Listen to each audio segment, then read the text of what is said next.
प्यारे बच्चों, good afternoon. अब ये है 12वीं आर्ट्स का है भाई, हिस्ट्री का है। पहला चैप्टर है हड़प्पा सभ्यता, ईंटें, मनके व अस्थियाँ। ठीक है, हड़प्पा सभ्यता के बारे में बताया गया है इसके अंदर। ठीक है, तो हड़प्पा सभ्यता वाला देखो भाई, पहला चैप्टर है ये। हड़प्पा सभ्यता, ईंटें, मनके तथा अस्थियाँ। सभ्यता में वही ईंटें किस तरह थे, मनके मतलब मनिए, अस्थियाँ जो मिली हुई थी। ठीक है, तो उसके बारे में बताया गया है भाई।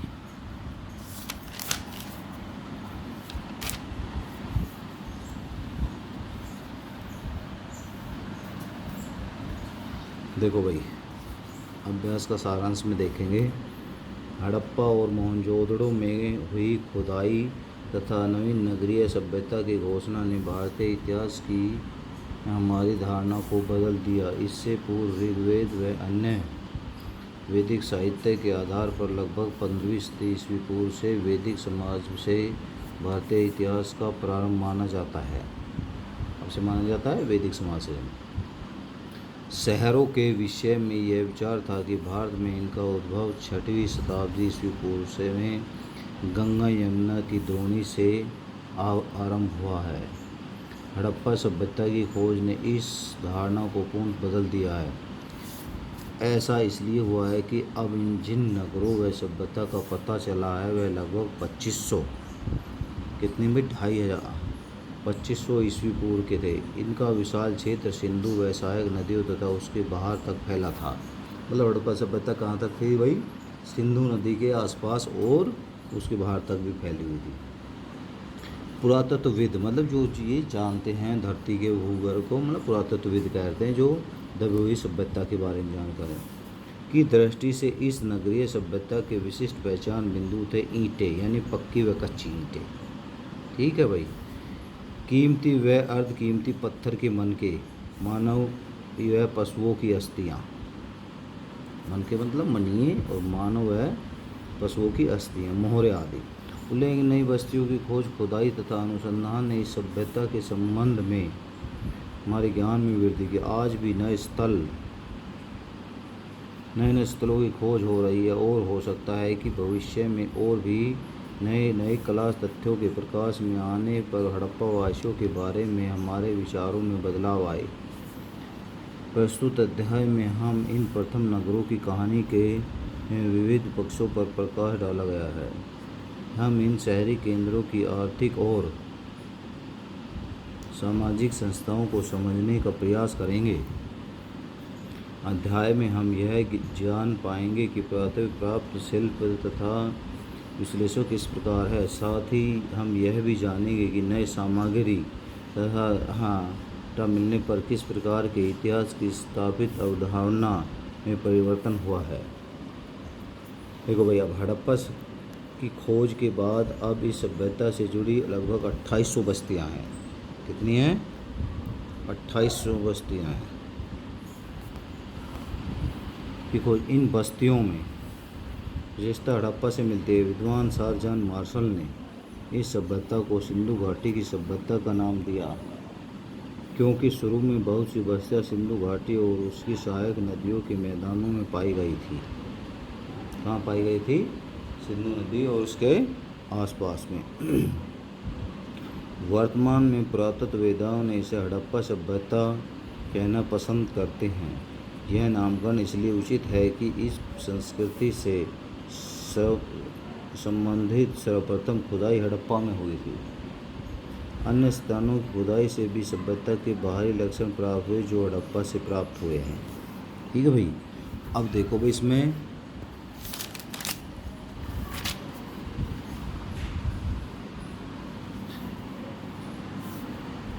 देखो भाई, पहले से हड़प्पा सभ्यता के शहरों का उपलब्ध भोजन सामग्री की सूची बताइए। इनकी वस्तुओं का उपलब्ध कैसे हुआ भाई?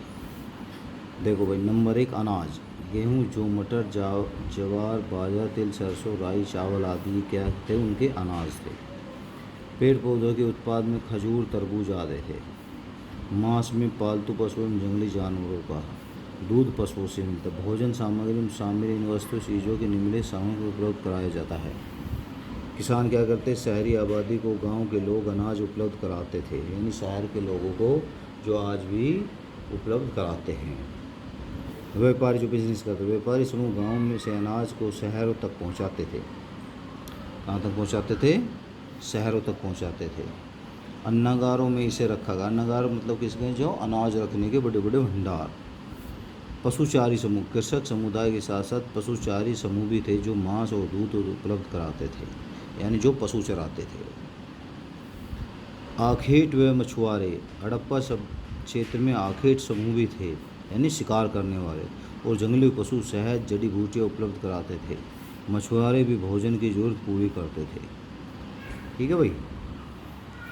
अब अगला क्वेश्चन है, पुरातत्वविद हड़प्पाई समाज में सामाजिक आर्थिक विभिन्नताओं का पता किस प्रकार चलता है? उन्हें कौन सी है? देखो भाई, पुरातत्वविद हड़प्पा सभ्यता के समाज में विद्यमान सामाजिक आर्थिक विभिन्नताओं का पता लगाने के लिए एक निश्चित विधि अपनाते थे। ठीक है भाई। तो नंबर 1, सावधान। हड़प्पा में मृतकों के अंतिम संस्कार का सबसे ज़्यादा प्रचलित तरीका अपनाया ही था। शव सामान्य रूप से उत्तर दक्षिण दिशा में रखकर दफनाते थे।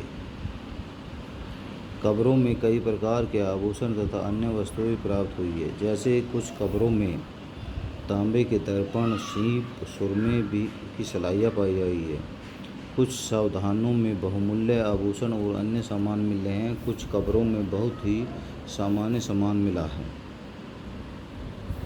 सावधानों की बनावट से भी विभेद प्रकट होता है, मतलब मतभेद पैदा होता है कि कुछ कब्रें सामान्य बनी हैं तो कुछ कब्रें में ईंटें की चिनाई की गई है।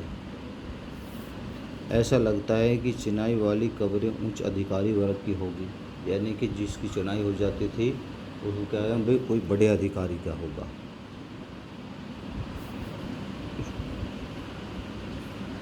सारांश से हम कह सकते हैं, सावधानों से प्राप्त सामग्री से हमें हड़प्पा के समाज की संतोषजनक जानकारी अवश्य प्राप्त हो जाती है। विलासिता, हड़प्पा सभ्यता के नगरों से प्राप्त कला तथ्यों से भी सामाजिक विभेदन का अनुमान लगाया जाता है। इन कला तथ्यों को मोटे तौर पर 2 भागों में बांटा जाता है।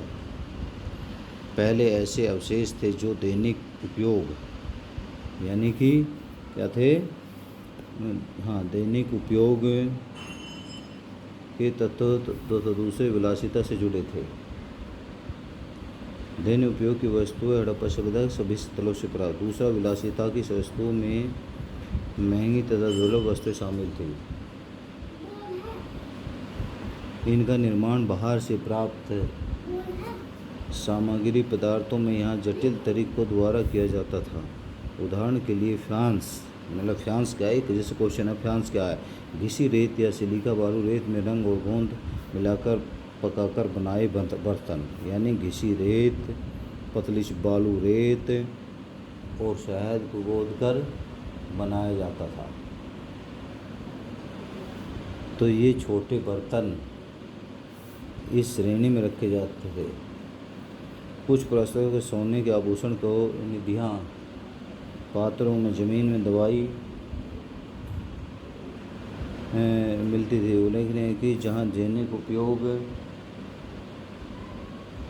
सामान्य हड़प्पा की सभी वस्तुएं मिलते थे, वह विलासिता का सामान मुकदम मोहनजोदड़ो हड़प्पा जैसे बड़े नगरों में ही मिला, जो संभवतः राजधानियों में थी। पुरातत्वविद सामाजिक आर्थिक स्थिति, खान पान, मकानों, विलासिता आदि विभिन्नताओं का ध्यान रखते थे।